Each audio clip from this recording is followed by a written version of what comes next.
Our final installment with the Saints of the Americas is about Servant of God, Dorothy Day. Servant of God is a title given to an individual whose formal case for canonization has been accepted by Rome. There are 4 steps in this process, with Servant of God being followed by Venerable. This declaration means that a person has lived a life of Christian values and virtues, not a perfect life. When a miracle is understood to have occurred due to that person's intervention, it is declared that they are blessed, a recognition that they are in heaven. A second miracle is required for the person to be formally declared a saint. The Catholic Church does not create the saint. The canonization process is how we recognize that the person is in the presence of our Lord. Since this is our ultimate goal, may these last few days of Lent help us to focus upon the lives and examples of those that have come before us, the great saints, the blessed, and our own family members, and those who have helped establish this church in our community.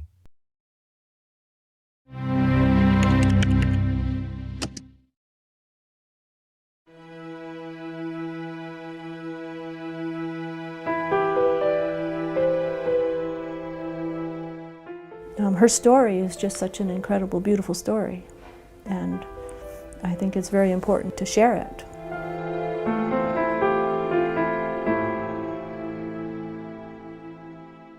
Somebody put The Long Loneliness in my hands, Dorothy Day's memoir of growing up, the San Francisco earthquake, going to college, getting involved in the socialist movement, writers, leaving college after 2 years, going to New York, getting involved almost immediately in most exciting circles, radical, literary, journalistic. Of course, she was a very attractive woman. That must have helped. But she's only 19. And she was out, she was drinking with Eugene O'Neill. She was arrested with the suffragettes in Washington and went to prison. She worked on radical journals, interviewed revolutionaries. Her friends were leftists of various kinds. But always there was this kind of hunger for something else.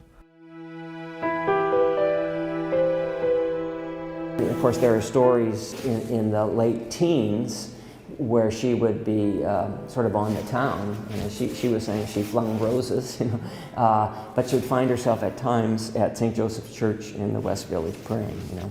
And part of what really attracted her was the sacramentality of things, the sacramentals, like light, water, incense, oil, texture, bread, wine, those things, but also a sense that this was the church of the working poor.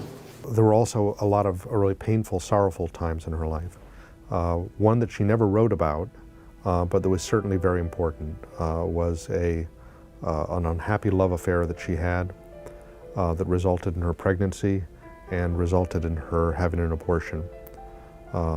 This man she loved said he would leave her if she didn't have an abortion. She had the abortion, he left her anyway, and it was a terrible experience. Years later, she's living on Staten Island with a man she really loves. She has this overwhelming sense of happiness and kind of domesticity after all the strife and turmoil of her earlier life. She finds that she's pregnant, and she experiences this as an extraordinary feeling of grace, forgiveness, joy. And in her joy, her heart turns to God, and she decides, I want my daughter to be baptized, and that means I should be baptized as well. The man she was living with, whom she called her common-law husband, was a rational kind of guy, an agnostic, an anarchist. He wouldn't have anything to do with marriage or with the church. And so it meant separation from him and the love of her life.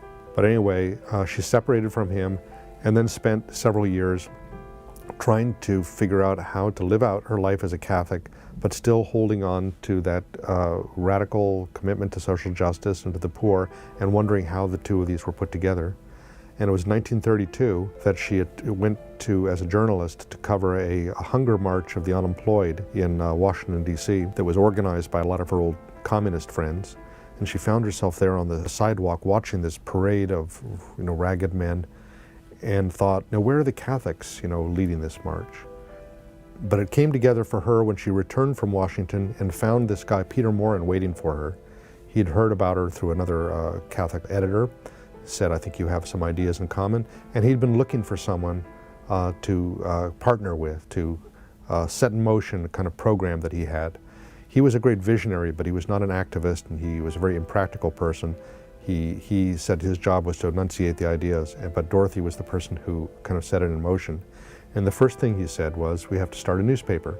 Well, that appealed to her because she came from a newspaper background. This paper would promote the social teachings of the church. Secondly, there should be houses of hospitality that would provide, for the immediate needs of people, not through the impersonal agency of the state, but through personal commitment of Christians one for another. And then third, he wanted to start farming communes that would represent some kind of alternative to the industrial urban civilization.